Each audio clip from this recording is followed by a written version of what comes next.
So welcome back. As you can see, I've spent a lot more time now styling the hair.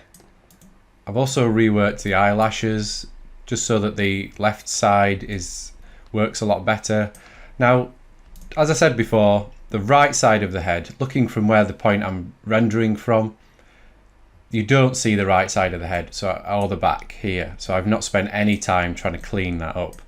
You know, even up here it looks a little bit messy, but the main thing is that it looks okay from the render point of view here. So let's open up the render view and let's just check the render options. Let's increase that to 4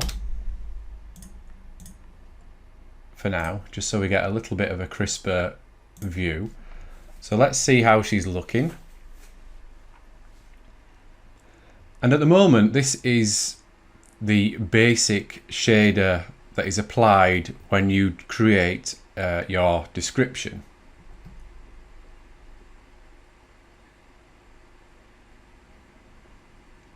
So as you can see, adding in the eyelashes has helped to give the eyes a bit more depth. It's just helped to finish that area off. I've also decided to just keep the eyebrow textures that I added on there because they work quite nicely, and I wasn't completely happy with how the X-Gen eyebrows were looking compared to this. You know, it's a bit of a cheat, but for me it worked better. So it may be for you that the X-Gen eyebrows work better. And maybe you can afford a bit more time to work on them. But for me, I quite like these. So there we have the hairstyle. It could maybe do with a little bit more tweaking, but we're at a point now where we need to see how it's rendering, and then we can go in and make any final changes or tweaks. So let's just move that over here.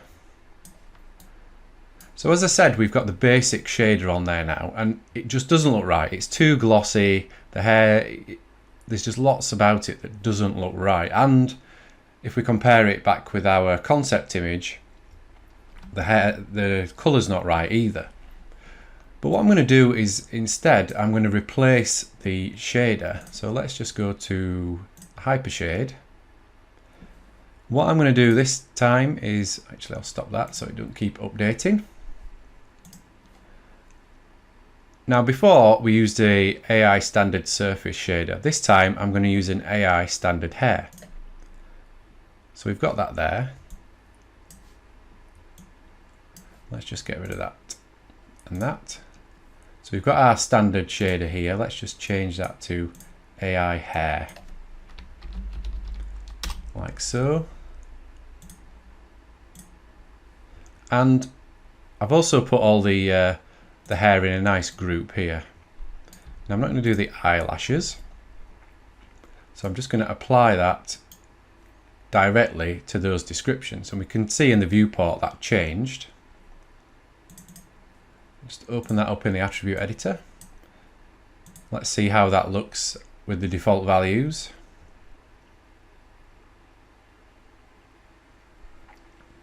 So we can already see the highlights are a lot more subtle.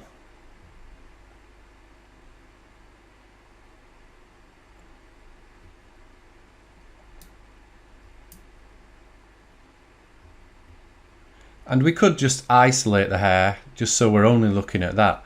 But I want to get an overall view of how the face is balancing out once the hair's in. But what we could do is we could also just render a region. So let's maybe just render this region here. Now at the moment the hair is black. As we can see that there, those highlights are quite nice. They're a lot more subtle. We've got a nicer sheen than if we use the shader that was applied by default.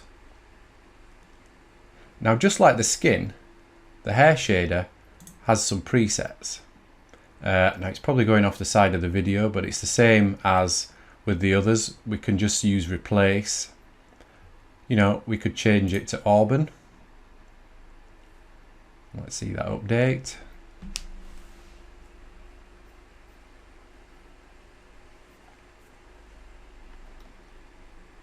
And that looks quite nice.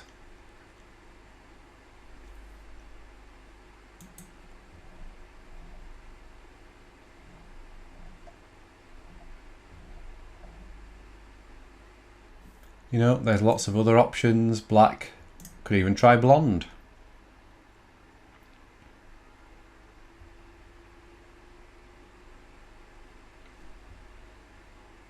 You know, you get the idea there. We've got some nice presets, just like we had with the skin, that we can start, you know, they give you the foundations to start building upon.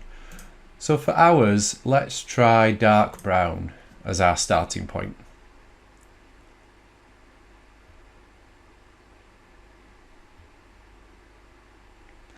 Now that's a nice place for us to start, but she is looking, well, the hair is looking a bit too dark. So let's try reducing the melanin to 0.3 maybe. Now that's brightened it up, but again, it's the wrong colour. Let's try reducing the redness as well.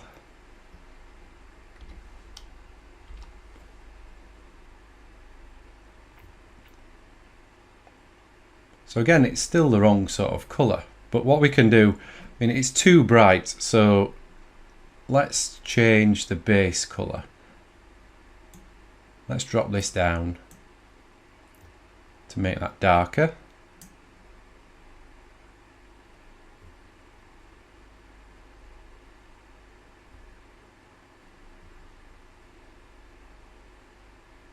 And let's adjust the roughness just to get a bit more of a sheen. You know, just so the highlights aren't as tight.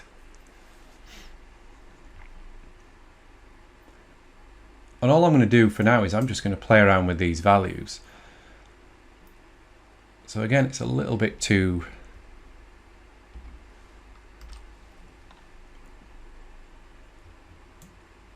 and that's a bit too far the other way.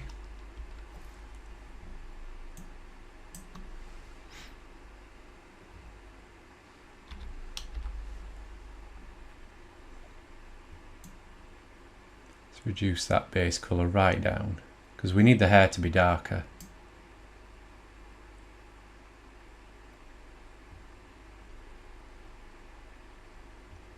So that's looking a little bit better.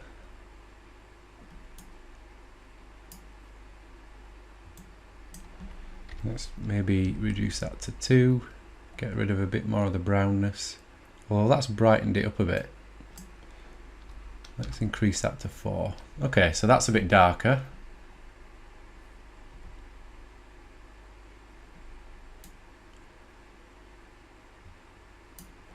But you get the general idea.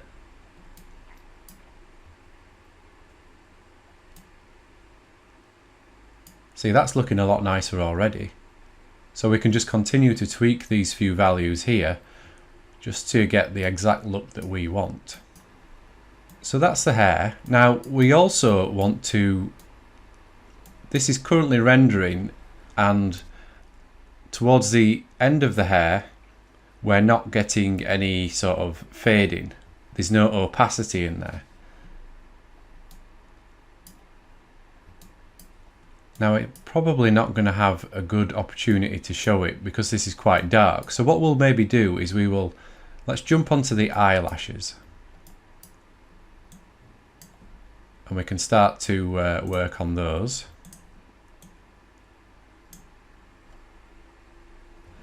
So let's just stop that for now.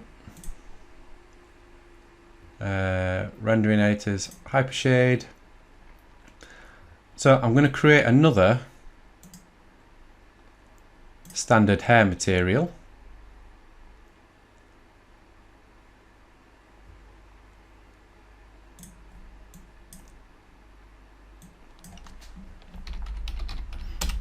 Call that lashes, and then we'll select the eyelashes description and assign that.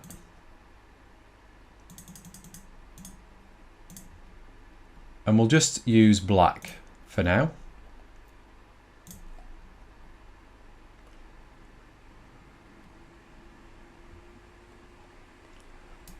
So there we've got some nice thick black eyelashes, but we want them to taper off slightly. In fact, let's just increase that to 6,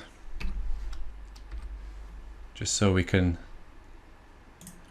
get a nicer render.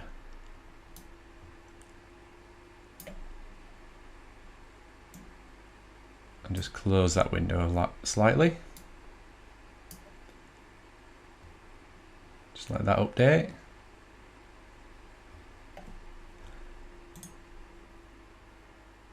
Actually, the test resolution, I'm just going to switch that to 100%. Again, just so we can see the eyelashes a bit clearer.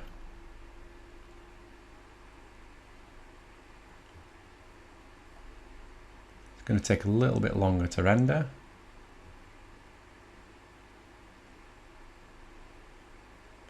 There we go. So we can see that they're quite thick eyelashes, and they are, you know, even though we've tapered them, we also want them to fade out a little bit. So in the shader here, I'm going to go down to the emission tab, and I'm going to click on next to opacity, click here, and I'm going to go down to Arnold Utilities, and what we are looking for is the ramp. There we go, AI ramp RGB. So what I'm going to do is I'm going to use implicit UVs to curves only. And what this is going to do is it's going to use this ramp as the opacity. So let's maybe just select a smaller section. And just see how just applying that has affected things.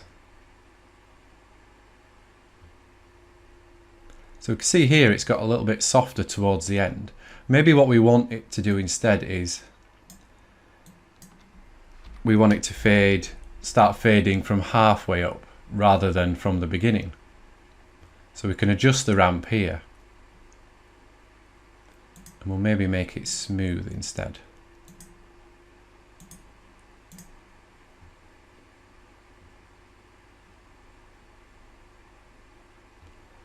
Just wait for that to update, see how that's looking.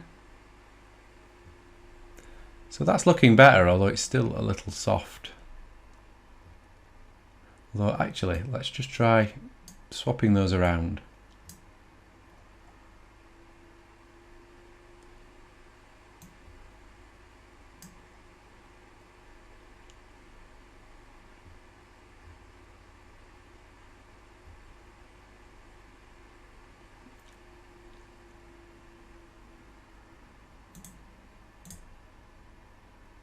Drop that down a little bit just to make them a little bit softer.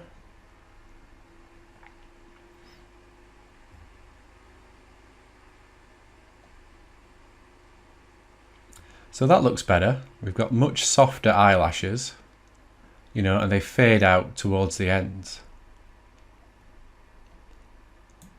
Let's just increase that.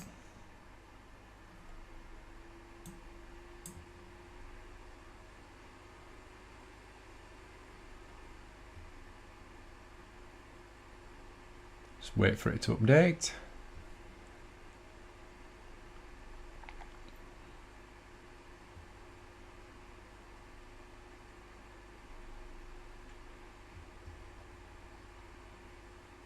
Yeah, they look better. A lot more natural, a lot softer. So they look good. So we've got the hair set up. Again, we just need to play around with the values to get the right color. We could add in one of these ramps as well to the hair, just so that at the end of each hair that fades out too. We'll just stop that. So there are two more areas that we want to add to this portrait, just to add a little bit more realism. And we can do the same process for both. So when it comes to the skin, if you look at your own face, you'll see you have really small, fine hairs. This is sometimes referred to as peach fuzz. So what we're going to do now is we're going to add that on to her head. And what this is going to do is it's going to help when it comes to the render. It's going to help break up the surface of the skin. It's going to add a slightly more, well, it's just going to add a little bit more realism to it. And particularly around the silhouette, around the sides here. Depending on your lighting, it's quite nice if you get the lighting to catch these small hairs as well.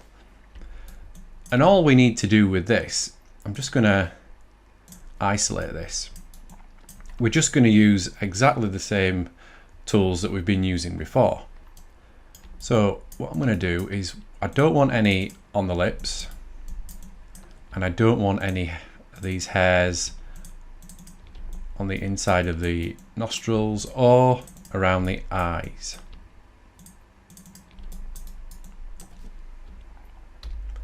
Just increase that selection, although we've selected too much around the nose.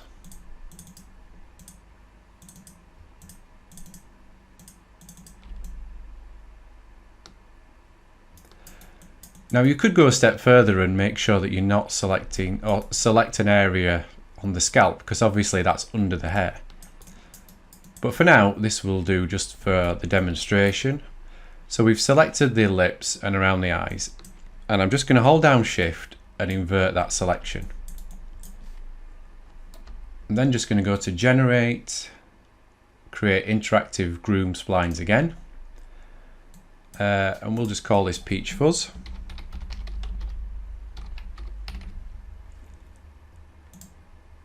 Now I'm going to drop the CV count to 4 because these are going to be quite short hairs, and we'll try the length at 1 and we'll just see what we get. Click apply, close that. So they're quite long actually, so let's undo that.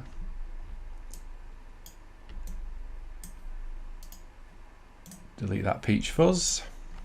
And try that again. So maybe half the length. There we go. That's a bit better. Let's go back to our interactive groom workspace. So I'm going to make these a lot thinner.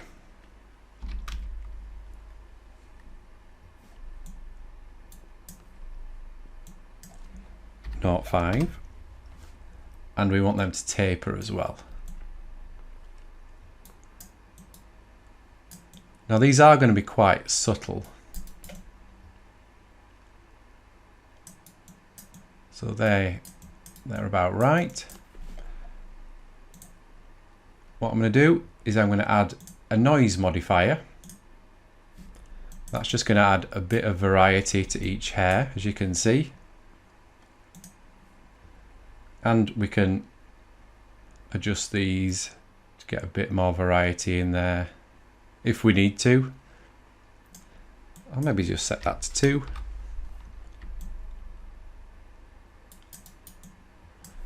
And then we can use the sculpt tools to style the flow of the hair again.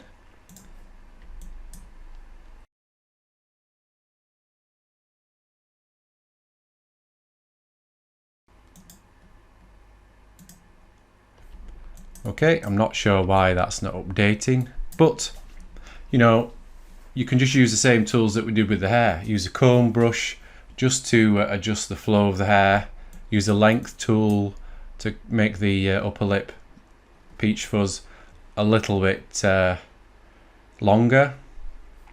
But that is it. That is all we do to add that Peach Fuzz, and we do the same when it comes to the top of her dress here. We can use Peach Fuzz. We can use the same process as we have with the Peach Fuzz to get that fur effect, get that fluffy jumper effect. So I'm just going to apply that. I'm going to try and figure out what's going on with this. I maybe need to reapply it or restart the scene because of when I undid it earlier. That may have caused a little bit of an error. But yeah, for now, I'm just going to leave that. I'll go over this and I will update them and then I will see you in a moment. So I've played around with this scene a lot more now. I've adjusted the hair and the eyelashes. I managed to get the peach fuzz effect working. It just needed a restart, and then I needed to reapply it. You can just make it out here. I've also assigned a shader to that. Now the shader for the peach fuzz was just white, and when it came to creating the ramp for the opacity, I just made it a bit more transparent, because obviously we don't want this sort of fine hair to be really thick and cast a lot of shadows. We just want it to be fine and just a hint of it. If I zoom in, now this is just a low resolution render, but you can just make out, you know, where the light is catching this hair around here. So it just gives a really nice effect. I've also done the same down on the jumper down here, or a dress or whatever it is, but it needed to be furry and fluffy. So I've just done exactly the same as what we did with the peach fuzz. Just added a description which just applied to the whole model, and then added a bit of noise to it, and then just added another hair shader to that as well. Now while this is rendering, I can already see there are areas that I need to adjust. But the beauty of this setup is I can go in and I can change the proportions of the face. I can adjust the neck. I can tweak the shaders, because looking at this and comparing it to the main concept, there are elements like the eyes. The shape of the eyes need changing slightly maybe. I want the skin to have a bit more warmth and some more specularity in there. It needs to be a bit shinier. Now obviously the concept is it's just a concept, and it is maybe too shiny, so I'm not going to copy that directly. Just like with the rest of this, I haven't gone in and copied it one for one. I wanted this render to be an interpretation of the concept. I'm also noticing things like the neck here bulges out a little bit, so I just need to go in and tweak the model to adjust that. But because we're at the stage we are now, we've got all the elements in place. We can now just go in and tweak and polish and adjust and just do more renders and test renders until we get the right shape, you know, the right specularity, the right skin tone. Everything just exactly the way we want it. And that probably brings us to the end of this tutorial. Now this has just been a basic overview of the whole process. I've not gone into any major details in any specific areas, just because of time restrictions really, and just because with this tutorial I wanted to give you all the basics, and then you can take those and you can build upon them, so that you can create your own portraits, you know, and then you can, once you've got those skills, you know, you can develop them further and work on them further. I hope you've enjoyed this tutorial and you've learned something from it. If you want to learn more, feel free to follow my own YouTube channel, which is youtube.com/antcgi. I've got lots and lots of tutorials up there with lots more planned in the future. Or just get in touch if you've got any questions about any of the content in these videos. So again, I hope you've enjoyed this video. Thanks so much for watching, and I will see you on the next one.